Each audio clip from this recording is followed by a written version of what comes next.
창세기 4장과 5장은 가인의 후손들이 살아가는 삶, 또 셋의 후손들이 살아가는 삶.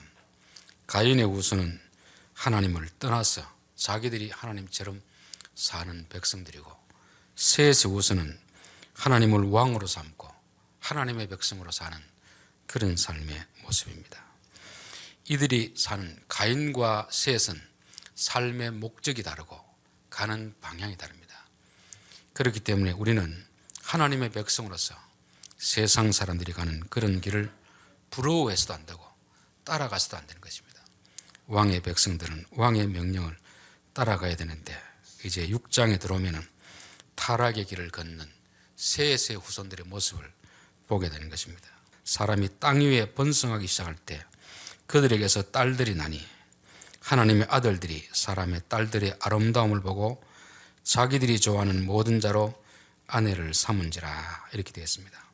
즉 여기 하나님의 아들이라는 것은 셋의 후손들입니다. 사람의 딸들은 가인의 후손들인 것이죠. 그런데 하나님의 아들들이 사람의 딸들을 보고 그들의 아름다움을 보고 자기들이 좋아하는 모든 자를 아내로 삼은지라, 이렇게 되었습니다. 왜 셋의 남자들이 가인의 딸들을 좋아할까? 성경에는 하나님은 사람을 볼 때 외모로 보지 않고 중심을 본다, 그렇게 하니까 아마 이들이 셋의 후손들이, 셋의 딸들이 외모는 가꾸지 않고 마음만 단장하지 않았나, 제 나름대로 추측해 볼 수 있습니다. 오늘날 교회 안에서도 믿음이 좋다는 사람들은 외모는 단장하지 않고 기도하고 말씀 듣고 늘 마음만 단장하는 그런 분들이 있습니다. 그게 잘못된 것은 아닌데 그게 한쪽으로 치우친 것입니다. 하나님은 중심을 보지만 남자들은 외모를 보거든요.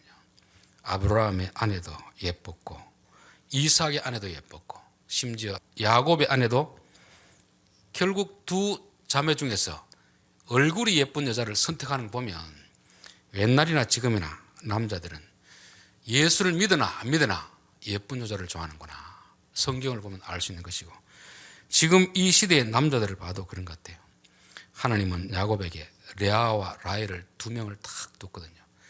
그런데 성경은 뭐라고 하냐면 레아는 시력이 약하고 라헬은 곱고 아름다우니, 이렇게 번역을 해놓으니까 레아는 조금 못생기고 라헬은 예쁘다, 이렇게 생각하는데, 그러면 남자들이 당연히 누구를 선택하겠습니까? 라헬을 선택하겠죠. 성경은 지금 예쁜 여자와 못생긴 자를 두고 선택을 하라는 게 아닙니다. 레아는 시력이 약하다는 것은 눈매가 선하다. 눈매가 선하다는 것은 무슨 뜻이겠습니까?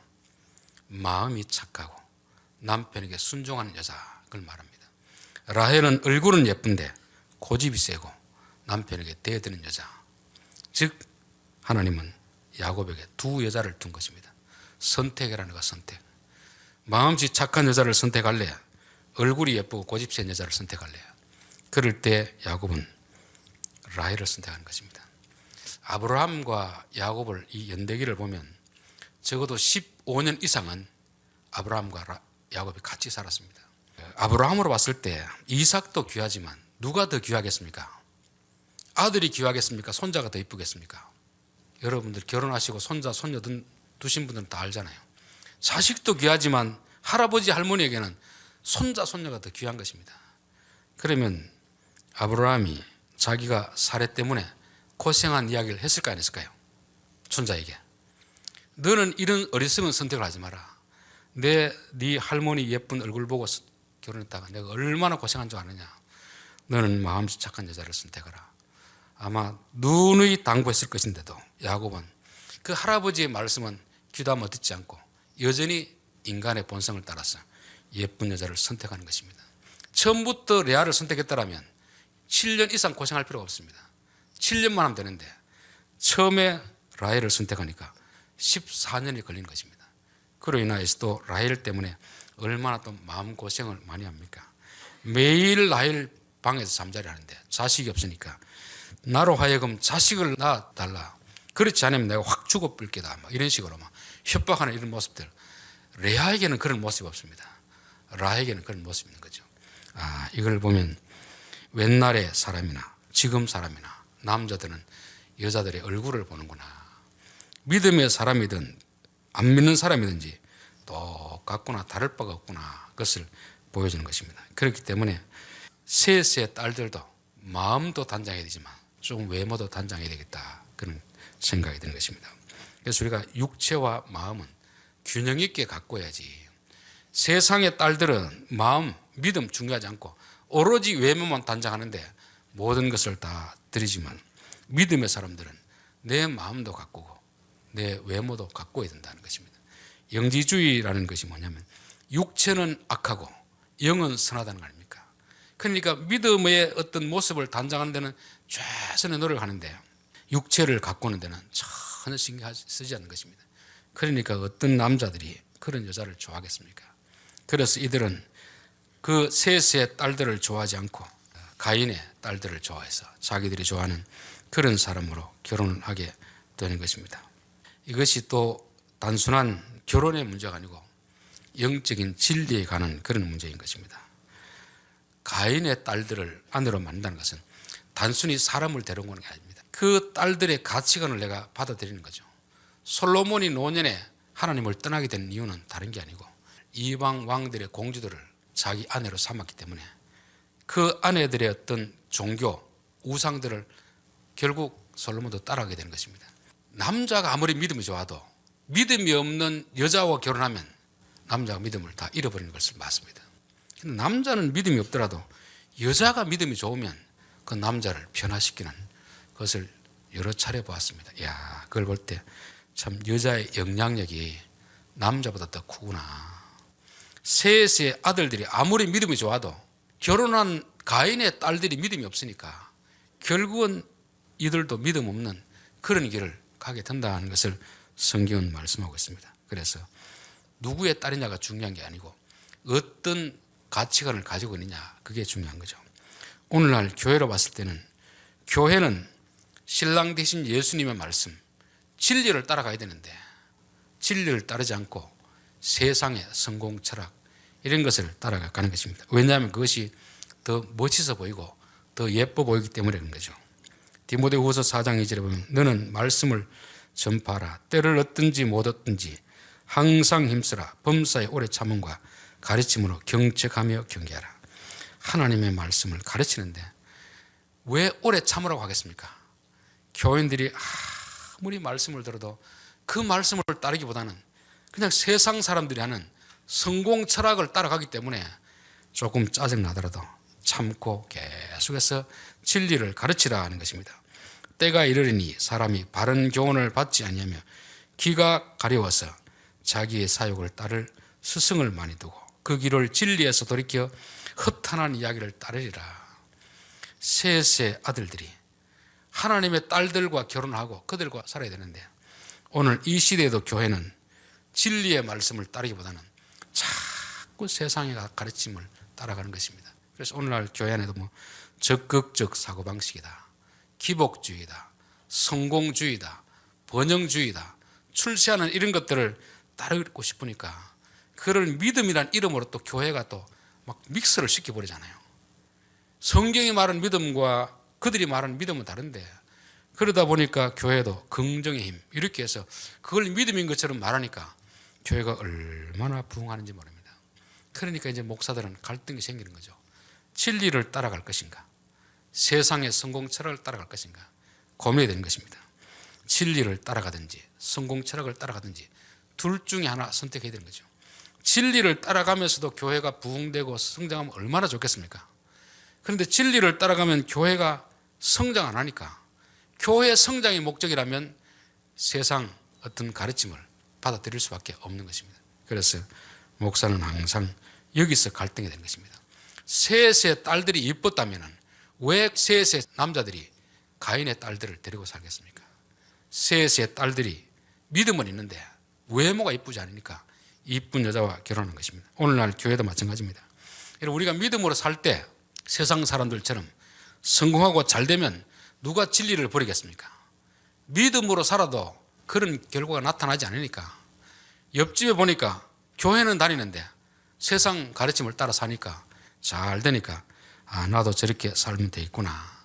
그렇게 하고 그 길을 따라가고 있는 것입니다.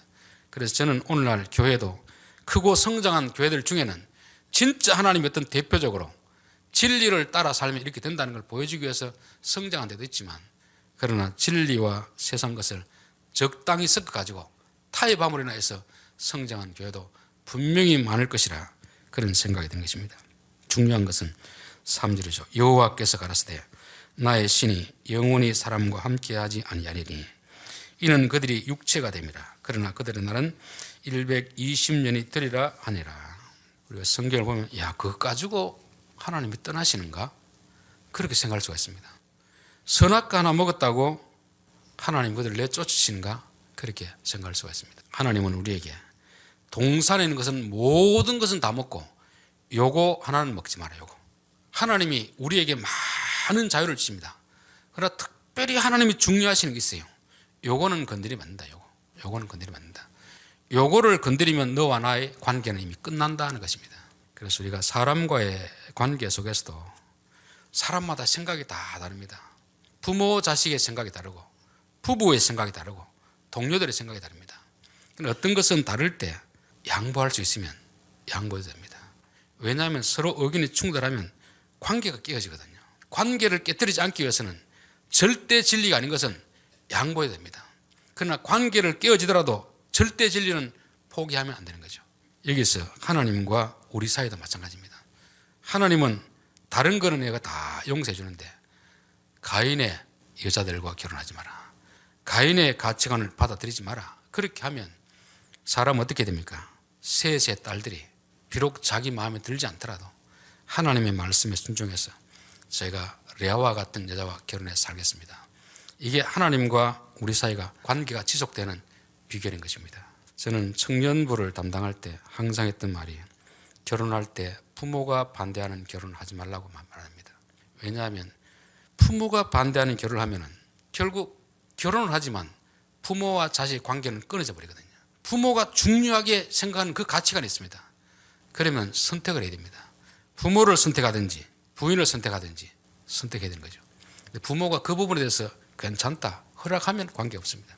안 되면 부모님을 설득하든지 아니면 상대방 배우자 될 사람을 설득하든지 둘 중에 한 사람을 설득해서 반대하지 않는 그런 결혼을 해야지, 한쪽에서는 끝까지 포기할 수 없는 그 가치관을 가지고 결혼을 하고 그걸 밀어붙이면 결혼은 성사될지 몰라도 부모와 관계는 깨어지는 것입니다. 그래서 우리가 어떤 문제에 부딪힐 때 둘 사이에 어떤 가치관이 충돌되면 바꿀 수 있는 것이 무엇인가, 바꿀 수 없는 것이 무엇인가, 바꿀 수 없는 것을 바꾸려고 하지 말고 바꿀 수 있는 걸 바꿔야 됩니다.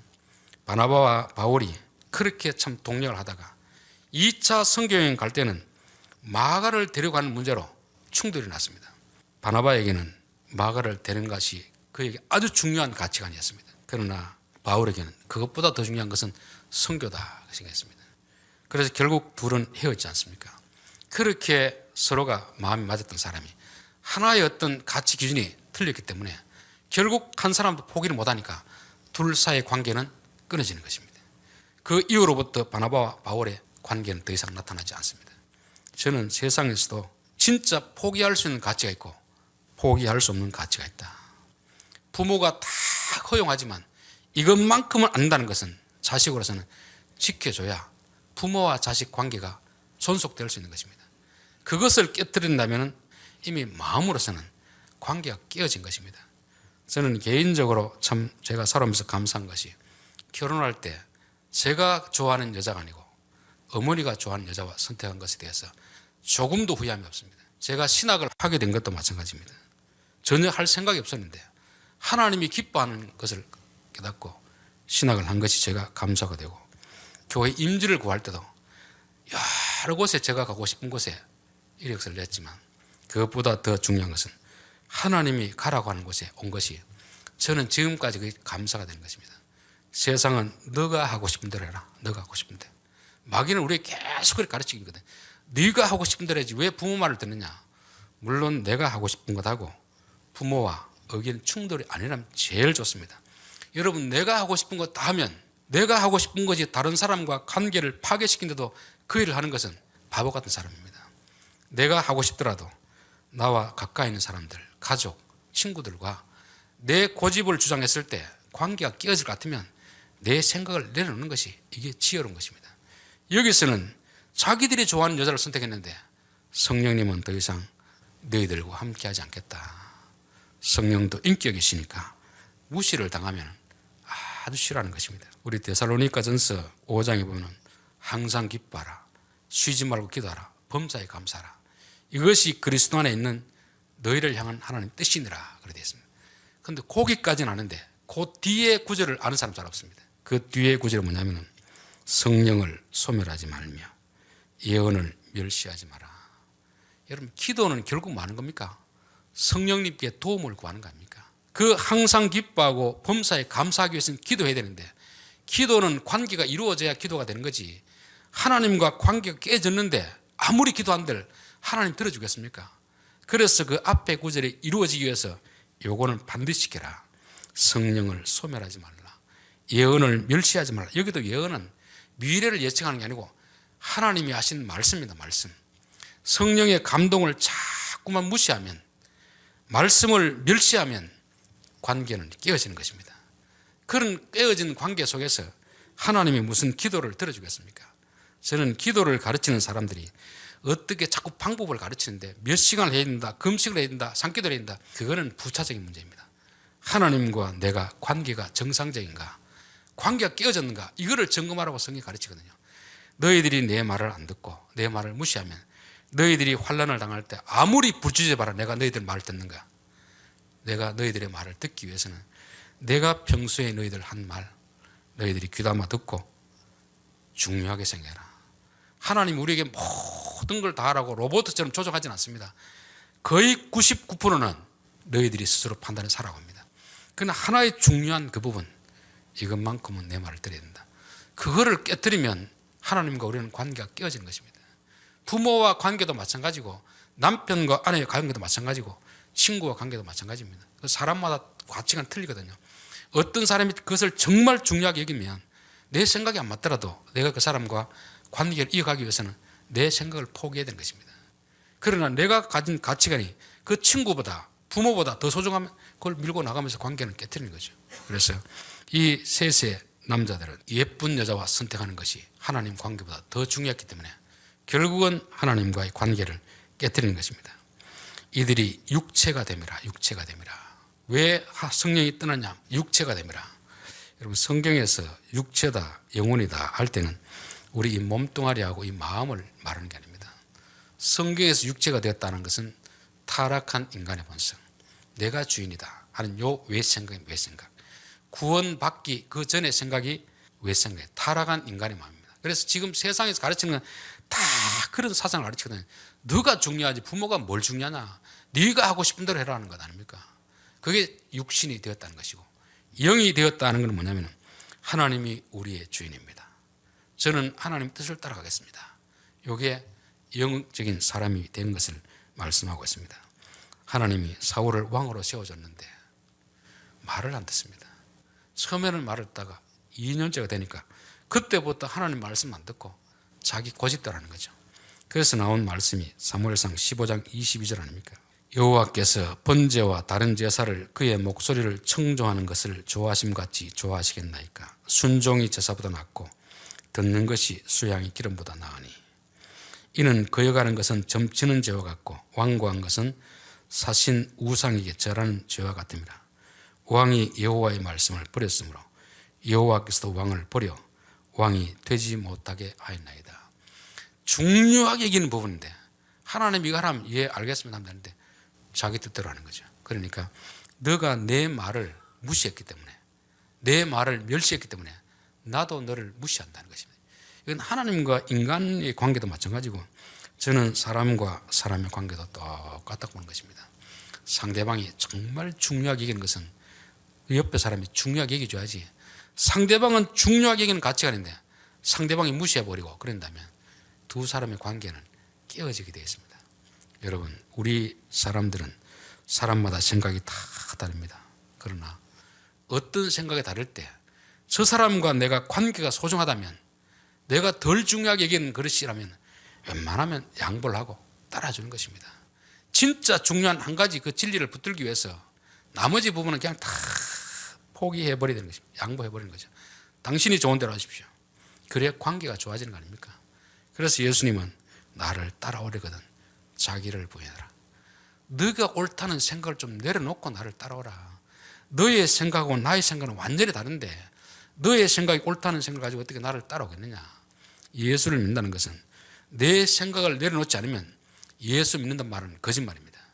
예수를 믿는 건 그분을 왕으로 믿고 그분을 따라가겠다는 것이 이게 예수 믿는 것인데, 그냥 와서 뭐 전도지 하나 듣고 영접기도 했다고 믿는다고 하는데 그건 성경이 가르치는 거 틀린 거예요. 나를 따라오려거든 자기를 부인하고 출세할 생각하지 말고 십자가를 지고 고생을 각오를 하고 따라오라는 것입니다. 이게 믿음의 길인데 오늘날 교회는 자꾸 개인주의, 이기적인 이런 생각 때문에 교회 와서도 여전히 자기 고집대로 자기 주장대로 하려고 하다 보니까 자꾸 사람들하고 부딪히는 것입니다. 신앙생활도 자꾸 힘들어지는 거죠.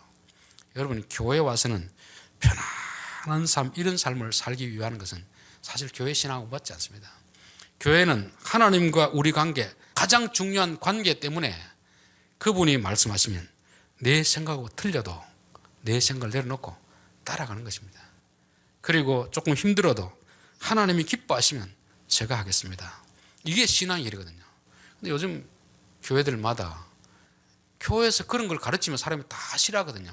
진리를 듣기 싫어하고 귀가 가려워서 자기들이 듣고 싶은 것을 듣기를 원하니까 그런 설교를 하는 사람들도 인기가 있고 그런 목사가 있는 교회로 사람들이 많이 모이는 것입니다. 여러분, 사람이 많이 모이느냐 적게 모이느냐, 사람이 좋아하느냐 좋아하지 않느냐, 그게 중요하지 않고 우리는 하나님과의 관계가 중요하고 부모 형제의 관계가 중요하잖아요. 그럼 하나님이 중요하게 여기는 가치관을 우리의 생각과 다르더라도 따라가야 되는데 우리가 그 생각을 버리면 하나님도 우리를 버리고 떠나시는 것입니다. 물론 구약의 성령님과 신약의 성령님은 조금 다릅니다. 구약에는 잠시 왔다가 떠나는 버리지만 신약에 와서는 이제 오면 떠나지는 않습니다. 그런데 중요한 것은 우리가 그분을 근심시키고 그분의 생각을 소멸하고 말씀을 멸시하면 우리 안에는 계시더라도 역사하지 않습니다. 하나님의 부재가 있는 거죠. 우리가 기도해도 하나님이 듣지 않기 때문에 계속해서 관계가 단절되는 것입니다. 여러분, 부부 사이가 같이 살아도 같은 방을 쓰더라도 같은 침대에 자더라도 상대방을 무시하면 더 이상 관계는 지속될 수 없는 것입니다. 몸뚱아리는 같이 있더라도 마음이 따로따로 되어 있는 거죠. 그래서 상대방이 중요하게 여기는 것은 우리도 중요하게 여긴다. 중요하지 않는 것은 내가 그냥 기꺼이 양보하는 것입니다. 조금 힘들다고 내 몸 아낀다고 자꾸 그러면 관계가 깨어지거든요. 그래서 저는 우리 자녀들에게도 어디 가면 제발 얌체처럼 행동하지 마라. 힘든 일은 네가 앞서서 해라. 다른 사람에게 하도록 맡기지 말고, 다른 사람이 맡기면 내 몸은 편해도 관계는 깨어진다. 힘든 일은 내가 앞장서서 하고 그렇게 해야 관계가 좋아지지. 내 몸 편하고 안 편하고 그게 뭘 중요하냐. 사람과의 관계가 좋아야 사람이 행복한 거지. 몸이 편하다고 행복한 게 아니잖아요. 인간관계가 좋으면 행복한 것입니다. 그러기 위해서는 내 생각을 부인하고 내가 손해볼 생각하고 내가 힘들어지는 것을 기꺼이 기쁨으로 할 때 되는 것입니다. 하나님과의 관계도 마찬가지고 사람과의 관계도 마찬가지인 것입니다. 여기서도 영원히 떠나리라 하는데 우리가 성경을 볼 때 문자를 보면 안 됩니다. 문자. 그 마음을 읽어야 되는 거죠. 하나님이 영원히 뜬다는 것은 그야말로 끝날까지 떠나는 것이 아닙니다. 신명기 23장에 보면 암몬 사람과 모압 사람은 여호와의 총에 들어오지 못하리니 그들에게 속한 자는 10대뿐 아니라 영원히 여호와의 총에 들어오지 못하리라. 모세를 통해서 이 말씀했습니다. 그런데 사사기를 지나고 룻기에 가면 모압 여자가 하나님 나라의 백성이 되거든요. 그러니까 영원이라는 것은 그야말로 시간적 영혼이 아니라 하나님이 얼마나 화가 났는가 그걸 말하는구나. 자식이 말하는 부모는 뭐라고 합니까? 당장 호적을 파내라고 하잖아요. 그게 부모의 진심이겠습니까? 진심이 아닙니다. 부모가 호적을 파낼 만큼 관계를 단절할 만큼 마음이 상했다는 것이지 그 말을 듣고 알겠습니다. 당장 호적 파겠습니다. 이런 바보 같은 사람이 됐습니까? 여기서도 마찬가지지만 영원히 떠난다고 하는 것은 그만큼 화가 났다는 말이거든요. 가서 싹싹 빌면서 하나님 제가 잘못했습니다. 이렇게 하라는 말이지 그야말로 보따리서가 나가는 말이 아닌 것이죠. 그러면서 그들의 날은 120년이 되리라. 120년. 이 120년에 대해서도 이게 뭐 방주를 지은 기간이다, 홍수 위에 인간의 평균 수명이다, 그런 여러 가지 주장인데 성경이 가르친 건 맞지 않습니다. 하나님이 이렇게 분노하지만 120년을 기다려주는 것입니다. 120년을. 하나님이 화가 났다고 금방 매를 대지 않았습니다. 제발 좀 돌아오라. 부모 마음을 좀 알고 돌아오라. 하나님의 마음을 좀 알고 돌아오라. 그 기간이 120년의 기간입니다. 방주를 다 완성해 놓고 나서 노아의 가족들 들어오고 짐승들 다 넣었는데 7일을 또 더 기다리게 하는 겁니다. 그 7일을 기다리는 동안 노아의 마음이 어떻겠습니까? 하나님이 내게 뻥친 거 아닌가? 내가 평생을 방주 지었는데 홍수가 내리라고 했으면 내려야 되는데 안 내리는 것입니다. 왜 하나님이 비를 안 내리겠습니까? 혹시라도 한 명이라도 돌아올까 싶어 기다리는 그 하나님 마음을 말씀해 주고 있는 것입니다. 그래서 하나님은 우리와 관계가 틀어졌을지라도 혹시라도 관계를 다시금 회복하기 위해서 돌아올 때까지를 기다리는 것입니다. 이게 탕자의 아버지 마음 아닙니까? 자식이 부모의 가슴에 빗을 꽂아놓고 그렇게 집을 떠나가잖아요. 그래도 부모는 이 자식이 자신의 스스로 잘못을 깨달으면 돌아올 텐데 그 자식을 기다리기 위해서 매일 동고밖에 가서 기다리는 그 마음, 그게 120년을 유예시키는 하나님의 마음이라 하는 것입니다. 4절, 당시에 땅에는 네피림이 있었고 그 후에는 하나님의 아들들이 사람의 딸들에게로 들어와 자식을 낳았으니 그들은 용사라 고대 명성 있는 사람들이었더라. 왜 하나님의 사람들이 세상의 딸들과 결혼하는가? 바로 여기에 유혹이 있는 것입니다. 네피림이라는 것은 떨어진 자, 타락한 자를 말합니다. 하나님의 아들들 중에서, 신자들 중에서 타락을 해서 말씀을 지키지 않고 사람의 딸들과 결혼하니까 어떤 자식이 태어납니까? 용사가 태어나는 거죠. 용사들이 대단한 사람 아닙니까? 그 당시 치안이 발달하지 않은 시대에 힘이 있고 싸움 잘하는 아들이 태어나는 것입니다. 러시아인들이 보면 참 얼굴이 예쁘거든요. 여자들이 보면. 왜 예쁘겠습니까? 동양과 서양을 막 섞어 놓으니까 정말 예쁜 애들이 나오는 것입니다. 여러분, 기독교 가치관하고 다른 가치관하고 섞으면 사람들이 좋아하겠습니까? 안 하겠습니까? 좋아합니다. 교회가 부흥이 됩니다.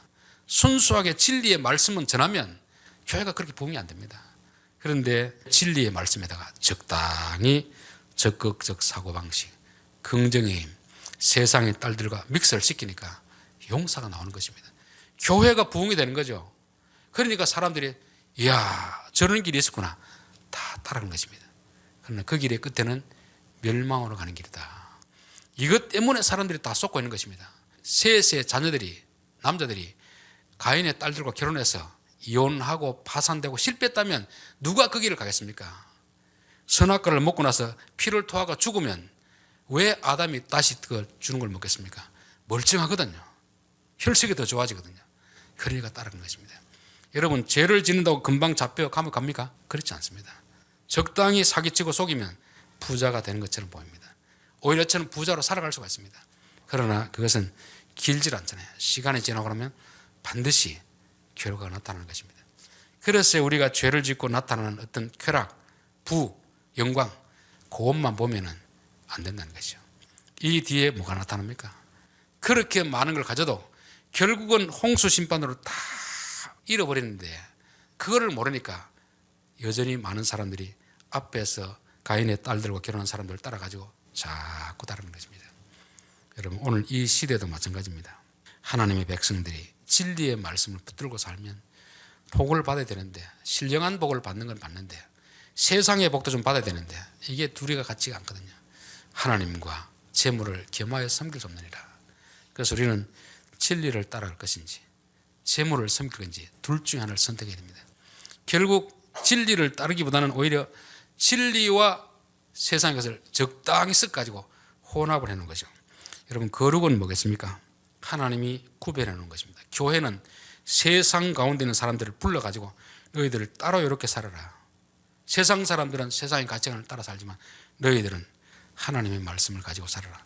하나님이 구별시켜 놓은 것은 구별되게 되어야 됩니다. 천지를 창조하시고 궁창 위의 물과 아래 물을 구별하신 하나님, 땅에도 바다와 물 구별하신 하나님, 빛과 어둠을 구별하신 하나님. 하나님이 나누는 것은 나눠야지, 하나님이 나누는 것을 인위로 섞으면 심판이 온다는 것입니다. 결론입니다. 하나님의 사람과 세상의 사람은 가는 길이 다릅니다. 가는 길이 다르고 인생의 목적이 다릅니다.